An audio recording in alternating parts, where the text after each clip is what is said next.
Hey guys, welcome back to the Witchcraft Cycle Workshop. In this video here, we're going to show you how to make a chopper.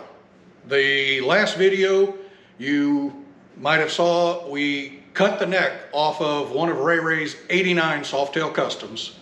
In this video here, we go step by step on how we rake it out, weld it back in, and do what we need to do to make it a chopper.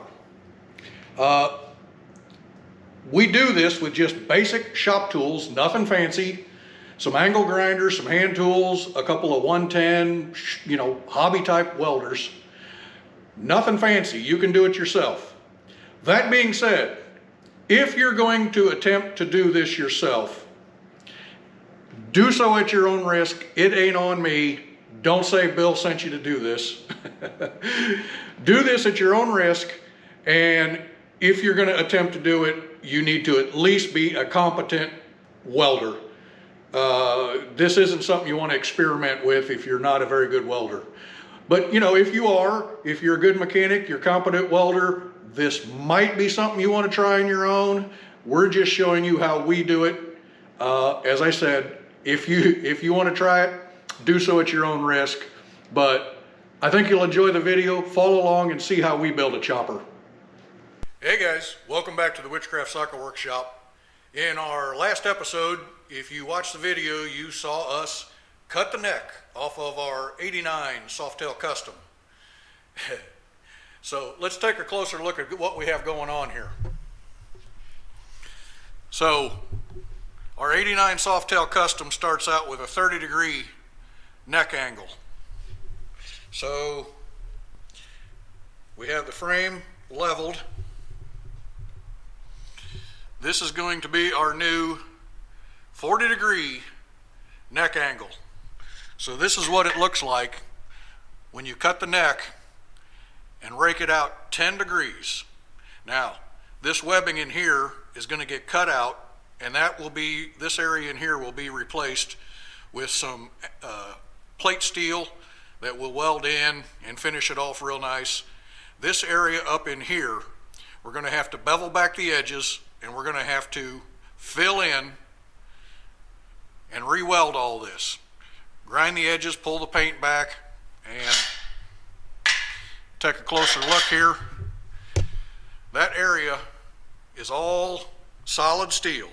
So we need to dress it up, clean it up, and start welding to fill it in so that we can get our neck back on at the new 40-degree angle that we're looking for. So stay tuned.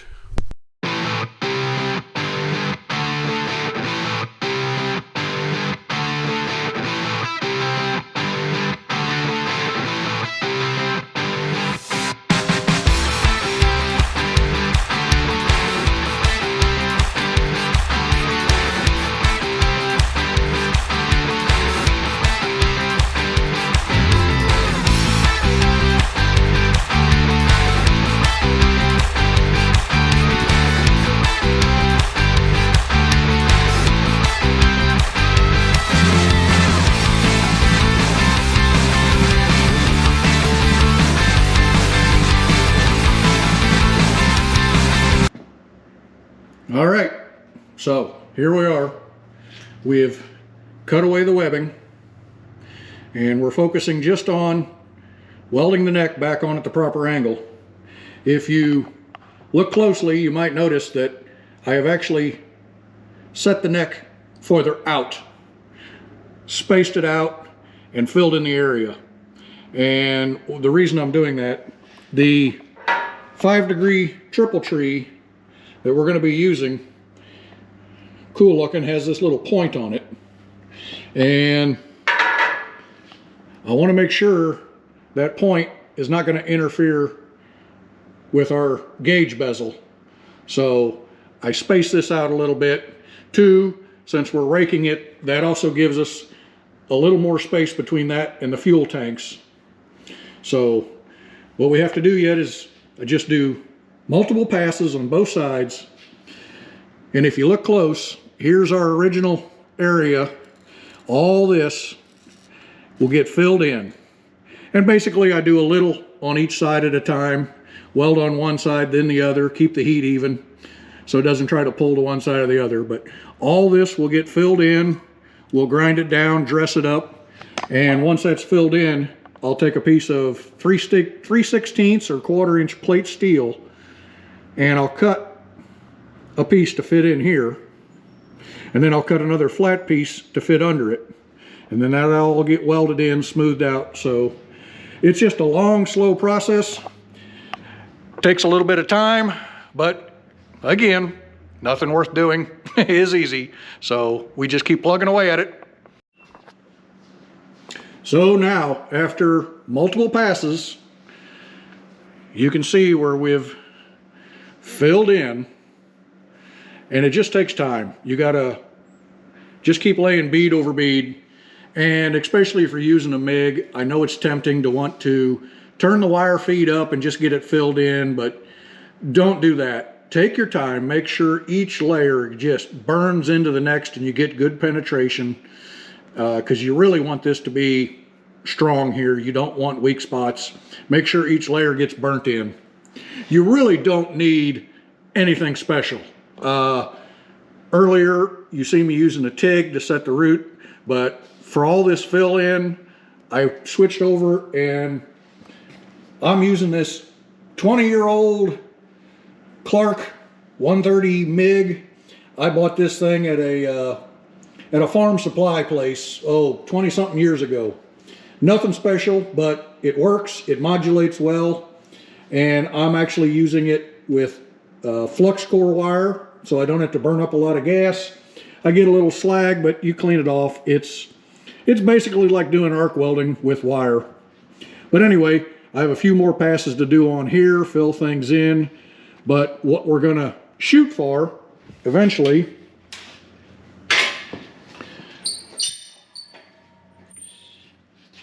we're looking to get this all filled in and smoothed out and make it look like something the factory would do. And once this is all sandblasted and cleaned up, get this plate welded in, I think it'll look pretty good. It just takes time.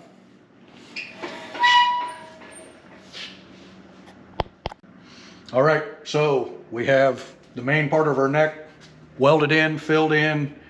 I've ground it back. A little bit more smoothing to go, but it's pretty close.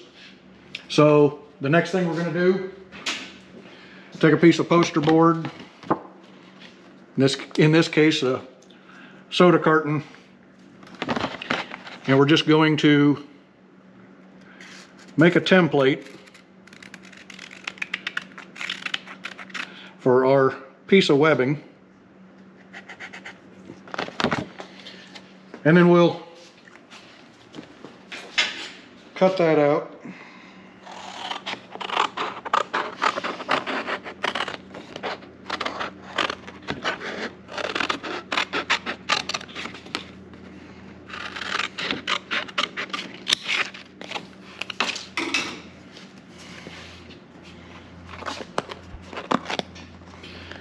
And I'm going to trim this up a little closer so it fits nice and tight. And then we'll take this piece of cardboard, we're going to trace it onto a piece of 1/4 inch plate steel. We'll cut out a piece of plate steel, and then we will weld that in there. And once that's welded in, then we'll take our flat piece of plate steel and we'll put one underneath. So.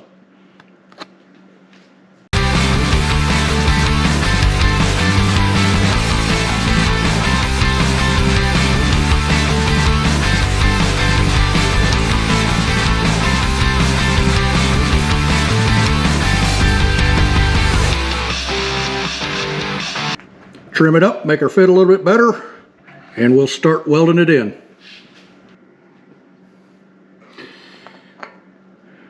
And there we have our piece. Fits fairly nice, neat, tightly in there. Got it all cleaned up. I don't know if the camera picks it up, but we put a pretty good bevel all the way around because we want to be sure and get a good full depth, full penetration all the way through. So next step is tack weld this in a few places and then fully weld it in.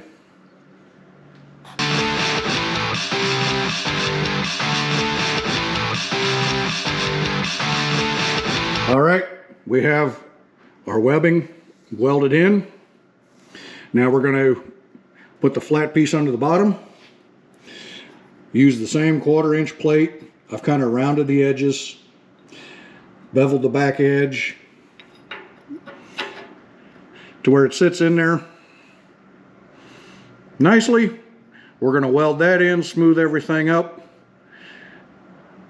and then move on to the next step.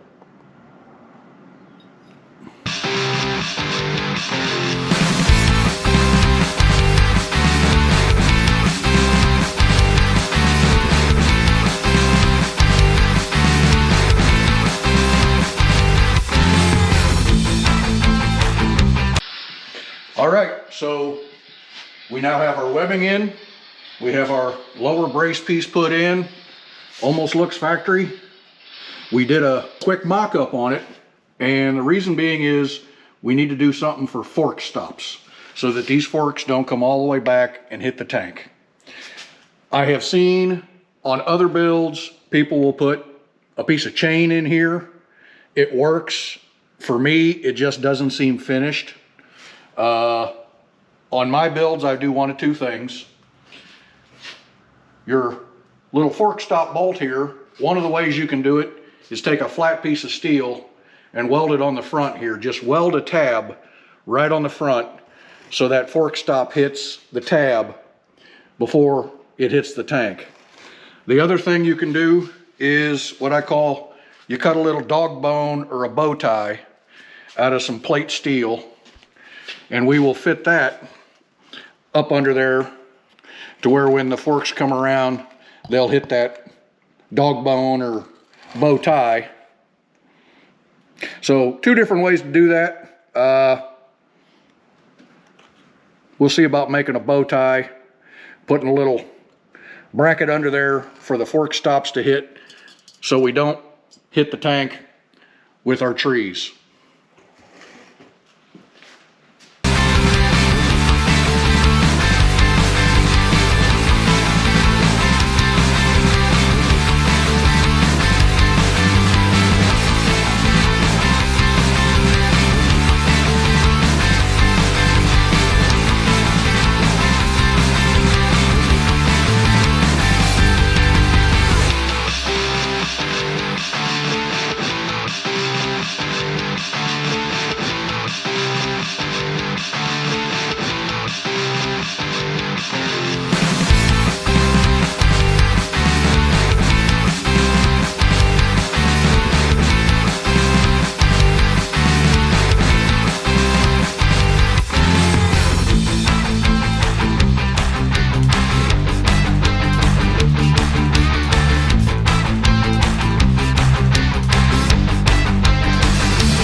So there's our dog bone, bow tie, fork stop welded in there.